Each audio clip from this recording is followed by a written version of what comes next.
Everyone, good নুন। এখন 11:30 প্রায় বেজে গেছে, তাই আমি গুড নুন বলছি। সো এই যে এগুলো দেখছো, পিছনটাতে কিছু নেই, প্লিজ ওই পিছনটা ইগনোর করে যাও।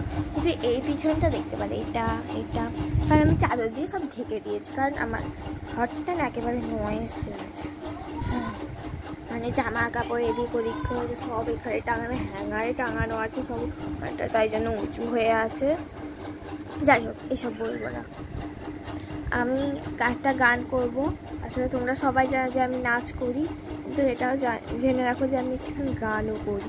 চলো ভাটনাবুকে গানটা স্টার্ট করা যাক। প্রথমে আমি ক্যামেরা সেট করি। হারমোনিয়ামে এইটুকু নিয়ে আসি, তোমরা দেখতে পাবে। সেই পাখার আওয়াজটা প্লিজ ইগনোর করে দিও, পাখাটা আমি গন্ডগোল হয়ে যাচ্ছে, সারানো আসছে না।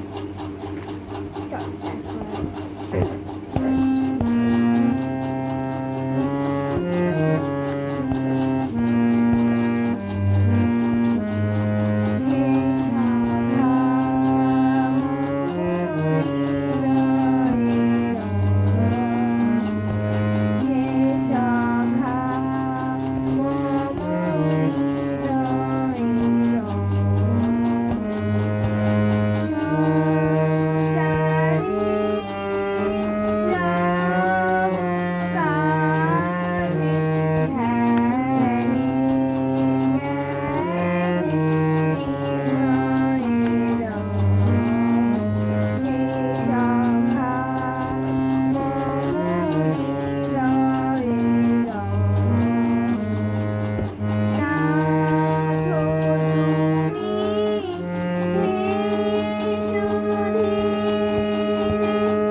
নমস্কার, এটা হচ্ছে রবীন্দ্রসঙ্গীত, রবীন্দ্রনাথ ঠাকুরের লেখা।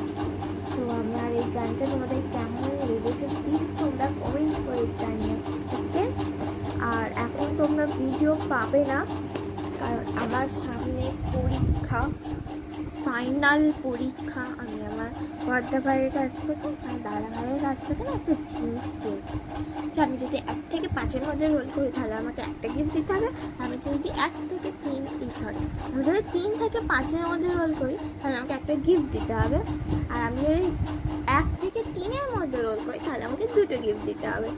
সো তোমাদের গানটা কেমন লাগছে প্লিজ আমাকে কমেন্ট করে জানিও, আর প্লিজ সাবস্ক্রাইব করে দিও। এখানে ব্লগটা আমি এখানেই শেষ করছি। Bye bye.